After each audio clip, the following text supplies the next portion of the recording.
में बाबा शंकर को जो चढ़ाया जाता है और 1000 अश्वमेध यज्ञ का पुण्य फलम प्राप्त कर लेते। मंदार और शमी ने दोनों ने मिलकर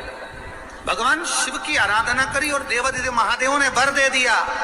सुनो शमी और सुनो मंदार, यदि कोई भूल से भी आपकी पत्ती, आपका पुष्प मुझे समर्पित कर देगा, सुनो मंदार, सुनो शमी, अगर कोई भूल से भी आपकी पत्ती, आपका पुष्प मुझे समर्पित कर देगा,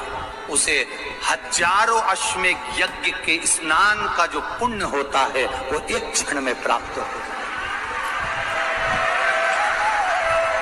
1000 अश्वमेध यज्ञ का पुण्य, 1000 अश्वमेध यज्ञ का पुण्य एक क्षण में प्राप्त हो। ये मंदार,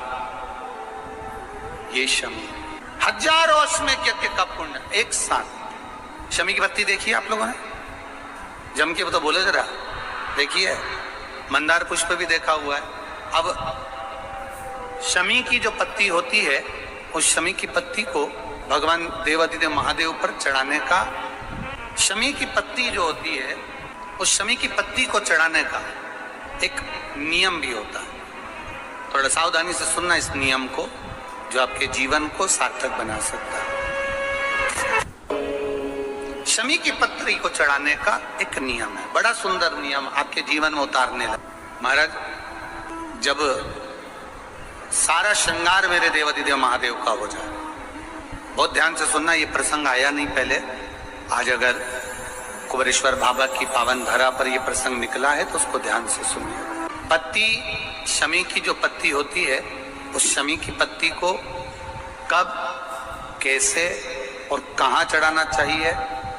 और शमी की पत्ती का फल क्या होता है वो भी अभी हम समझ लें उसको। शमी की पत्ती, संपूर्ण स्नान भगवान का हो जाए, संपूर्ण स्नान आप समझे उसको। जैसे ये शिवलिंग है, जलाधारी, जल निकल कर जाने का स्थान, गणेश, कार्तिकेय, अशोक सुंदरी, जलाधारी मतलब माता पार्वती जी का हस्त कमल, शिवलिंग शिव का स्वरूप, ऊपर जो जलाधारी लगी है उसमें से एक एक बूंद जो पानी नीचे गिर रहा है, जो पानी नीचे गिर रहा है, शिव जी की बेटियां जया, विषहरा, शामली बारी, दौतली, देव, शिव जी की पुत्री बेटियां। जब देवादिदेव महादेव को शमी का पत्ता चढ़ाया जाता है, कब चढ़ाते हैं, जब आपने संपूर्ण जलाधारी को हाथ से साफ कर दिया हो, शिवलिंग पर जल चढ़ा दिया हो, शिवलिंग का पूरा श्रृंगार आपने कर दिया, संपूर्ण श्रृंगार मेरे देवादिदेव महादेव का हो गया, संपूर्ण श्रृंगार। बाबा को चंदन का लेपन, अबीर, गुलाल, अक्षत, बेलपत्र, धतूरा, जो भी तुम्हें चढ़ाना है सब कुछ तुमने चढ़ा दिया, सारा श्रृंगार मेरे देवादिदेव महादेव का हो गया। तब शमी की पत्ती को मां जगत जननी की जो जलाधारी है उस पर मात्र स्पर्श कराकर शिव के शिवलिंग पर आखिरी में समर्पित कर देना चाहिए, जिससे हमारी मन की जो कामना है वो मां जगत जननी देवादिदेव महादेव से उनके कानों में श्रवण कर। शमी पत्र का एक बात और स्मरण में रहे, शमी पत्र की बहुत एक बात और अपने स्मरण में लीजिएगा। शमी पत्र जैसे शिवलिंग, जलाधारी और स्थान, जब बहुत ज्यादा मात्रा में दरिद्रता होती है, बहुत ज्यादा मात्रा में बहुत कष्टमय जीवन, जब तुम्हारी चित्त वृत्ति में आए, जब तुम्हारे मन में आए, धन भी नहीं है, पैसा भी नहीं है, बहुत दरिद्रता का जीवन है, बहुत दुखी जीवन, तब बेलपत्र और शमी पत्र का प्रयोग जरूर करके देखना। प्रैक्टिकल करने में कुछ नहीं जाता, प्रैक्टिकल करने में क्या जाता है, करके देखना। उस समय पर वो कहते हैं ना कि कोई कहने वाला कह दे कि महाराज जी, वो एक महाराज प्रवचन दे रहे थे और प्रवचन में देते देते देते देते किसी ने, महाराज जी प्रवचन दे रहे थे कि मदिरा का पान नहीं करना चाहिए, नहीं पीना चाहिए, गलत है, नाली में पड़ा होता है, व्यसन में पड़ा होता है, ऐसा पान ना करो। एक महाराज का पेचन वाला खड़ा हो गया, उसने खड़े होकर कह दिया, ओ महाराज तुम इतनी बड़ी बड़ी बात कर रहे हो, तुम्हारा सगा भाई तो पी के नाली में पड़ा, गटर में पड़ा। महाराज जी को क्रोध नहीं आया, समझ थी। महाराज जी ने कहा भैया देख, मैं भी प्रवचन दे रहा हूँ, मेरा भाई भी प्रवचन दे रहा है, मैं मुंह से समझा रहा हूँ कि पीकर लोग नाली में गिरते हैं, गटर में गिरते हैं, मेरा भाई प्रैक्टिकल करके दिखा रहा है कि मत पिया। प्रैक्टिकल वाली बात है। शमी पत्र बेलपत्र का एक बार जीवन में प्रैक्टिकल कर देखना, प्रैक्टिकल करना। जैसे आपको कहा कि आपका विश्वास अगर पक्का है, भरोसा अगर दृढ़ है, और शंकर के प्रति अगर आपका विश्वास पक्का है, शंकर कह रहे हैं माँ उमा से, माँ पार्वती से, मेरा महेश कह रहा है, मेरा बाबा भोलेनाथ, मेरा बाबा विश्वनाथ, मेरा त्रिकालदर्शी कैलाशी अविनाशी कह रहा है कि हे पार्वती,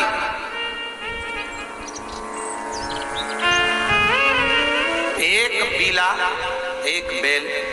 जो मुझे समर्पित करता है, और समर्पित करने के बाद उस बेल की महत्वता देखिए, जो बैसाख महीने में बाबा शंकर को जो चढ़ाया जाता है, और 1000 अश्वमेध यज्ञ का पुण्य फल हम प्राप्त कर लेते मात्र एक फल चढ़ाकर, मात्र एक फल चढ़ाकर।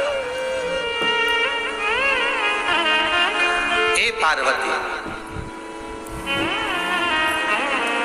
संसार का मनुष्य जब मुझे वो बेलपत्र समर्पित कर, वो बेल का फल समर्पित करता है,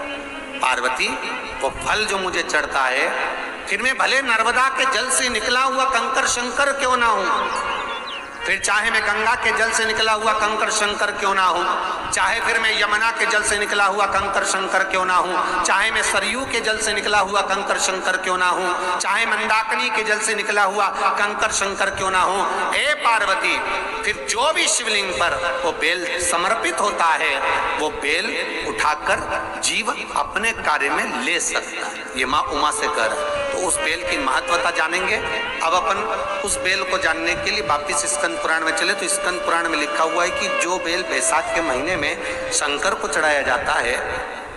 वो बेल का फल उठाकर रख लिया जाता है। बैसाख के महीने में उस चढ़े हुए, बाकी के आपको बेल का फल खाना हो तो बात दूसरी, पर चढ़ा हुआ जो बेल का फल है वो पूरा बैसाख नहीं खाना। बैसाख के बाद में अगला जो महीना आए, उस महीने के अंदर उस फल के अंदर का गुर्दा निकालकर उसको सुखा लीजिए, और सुखाकर जिस व्यक्ति को पत्थरी की बीमारी हो, और जिस व्यक्ति को पेट में बहुत भोजन पचता ही नहीं है, पूरा शरीर पाचन क्रिया बेकार हो गई, उस व्यक्ति को केवल 7 दिन तक शंकर पर चढ़ा हुआ वो बेलपत्र प्रदान कर दीजिए, पत्थरी भी बाहर और पाचन क्रिया भी ठीक, जिंदगी भर तकलीफ नहीं। उस बैसाख में उस फल की इतनी महत्वता बाबा भोलेनाथ स्कंद पुराण, लिंग पुराण, नर्मदा पुराण, पद्म पुराण के अंतर्गत, शिव महापुराण के अंतर्गत वर्णन देखा है ना। तो बेल का फल साधारण नहीं हो सकता। अब मंदार का जो पुष्प होता है, आंकड़े का जो फूल होता है, एक सफेद कलर का भी होता है और एक गुलाबी कलर का भी होता है, देखा है आप लोगों ने? बोलो जम के बोलो, देखा है ना। गुलाबी कलर का जो पुष्प होता है वो आप मंदार का, आंकड़े का जो गुलाबी कलर का पुष्प होता है, आप टीवी पे देख रहे होंगे, एक सफेद देख रहे होंगे, एक मंदार का गुलाबी फूल, नीला कलर का फूल देख रहे होंगे। जो नीला कलर का जो पुष्प होता है, गुलाबी कलर का जो आंकड़े का फूल होता है, प्रयास करना, जब किसी विषम परिस्थिति में फंस गए, विषम परिस्थिति, जब आपको लग रहा है कि मुझे बहुत भय लग रहा है, कुछ बुरा होने वाला, आपको लग रहा है आज मेरी उल्टी आंख बहुत फड़क रही है, कुछ गड़बड़ होने वाला, आपको लग रहा है मेरी सीधी आंख फड़क रही, कुछ गड़बड़ होने वाला, तब केवल वो नीला जो गुलाबी पुष्प है मंदार का, उसको कहीं से लाकर शिवालय में अशोक सुंदरी वाली जगह पर स्पर्श कर कर शिवलिंग पर आप चढ़ा दीजिए। आपकी विषम परिस्थिति कैसी भी होगी, वो रास्ता बनाकर बाहर निकल जाएगी, आपको फंसना नहीं, परेशान नहीं। मंदार आंकड़ा, सफेद आंकड़े का पुष्प भी भगवान शिव को समर्पित होकर, जैसे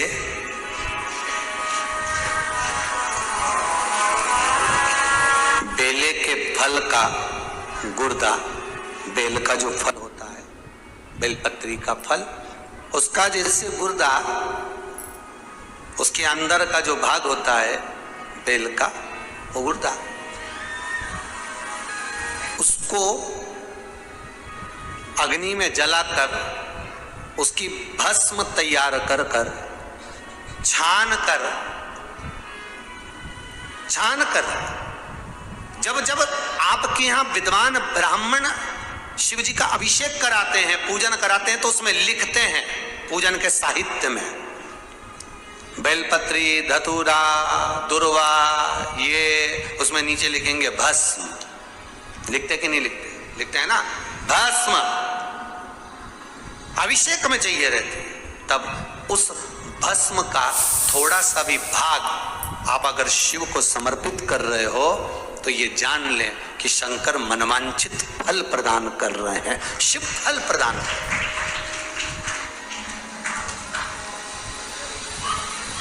महाराज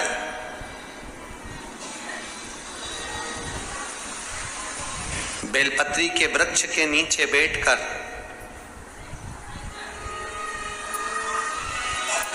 हाथ में एक बेलपत्र का पत्ता रखकर आप पंचाक्षर मंत्र नमः शिवाय, ओम नमः शिवाय या श्री शिवाय नमस्तुभ्यम या महामृत्युंजय मंत्र का स्मरण कर रहे हो, पर डंडी का भाग अपनी ओर, बेलपत्र की बीच वाली पत्ती का भाग बीच वाली उंगली की ओर रखकर अगर आप स्मरण कर रहे हैं और अपनी कामना कर कर बेलपत्री के वृक्ष के नीचे बैठकर उस पत्ते को सम्मुख रखकर बाबा से विनय कर कर एकांत में उस बेलपत्री के वृक्ष की छांव में, बेलपत्री के वृक्ष की छांव आप कामना कर कर उस पत्ते को शंकर भगवान के ऊपर समर्पित कर रहे हैं, तो ये जान कर रखें कि पार्वती और शिव का मिलन करवा रहे हैं और अपनी मनवांछित फल कामना पूर्ण करवा रहे हैं। क्योंकि शिव और पार्वती का जब मिलन होता है, शंकर पार्वती जब एक दूसरे के सम्मुख में होते हैं, शिव और पार्वती जब एक दूसरे के सामने अपने बच्चों के कारण एक दूसरे के सम्मुख में आते हैं, तो उनके चेहरे पर प्रसन्नता का भाव आ जाता है। फल, मनवांचित फल की कामना आप जिस कामना के लिए कर रहे हैं, विवाह के लिए, नौकरी के लिए, सर्विस के लिए, व्यापार के लिए, रोग मुक्ति के लिए, आप जिस कामना से कर रहे हैं, ईश्वर महादेव जो व्यक्ति पथभ्रष्ट हो जाए, जैसे मदिरा के नशे में पड़ गया, कहीं जुए में पड़ गया, कहीं मांसाहार में पड़ गया, कहीं व्यसन में पड़ गया, कहीं गलत काम में अगर कोई जा रहा है, तो श्रंभेश्वर महादेव के नाम से काली तिल भगवान शिव को समर्पित करी जाती है। महाराज काली तिल को वापस उठा कर ले आते हैं, उसी काली तिल को जो मदिरा का नशा करने वाला होता है या जो गलत व्यसन में डूबा हुआ होता है, उसको वो सुबह के समय अगर नहीं खाता तो भोजन के साथ उसको दिया जाए। श्रंभेश्वर महादेव, एक बेलपत्री का भी बहुत अच्छा प्रयोग है श्रंभेश्वर महादेव का,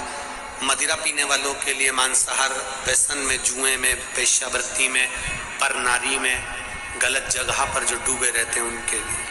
पहले की कथा में उसका वर्णन किया है बेलपत्री। श्रंभेश्वर महादेव, एक बार सब बोलेंगे, कौन से महादेव? श्रंभेश्वर महादेव। फिर जम के बोल लो एक बार, श्रंभेश्वर महादेव। जब हमारे घर में क्रोध बढ़ता है या कोई गलत कार्य में जाने लगता है, तो श्रंभेश्वर महादेव का हमें शरणागति लेना चाहिए, श्रंभेश्वर महादेव का पूजन करना चालू कर देना चाहिए। कई लोग कहते हैं महाराज जी ये श्रंभेश्वर महादेव का मंदिर कहाँ मिलेगा, हम कहाँ पूजन करने जाए? कहीं नहीं जाना, तुम्हारे घर के पास में जो शंकर जी का मंदिर है वहीं जाओ,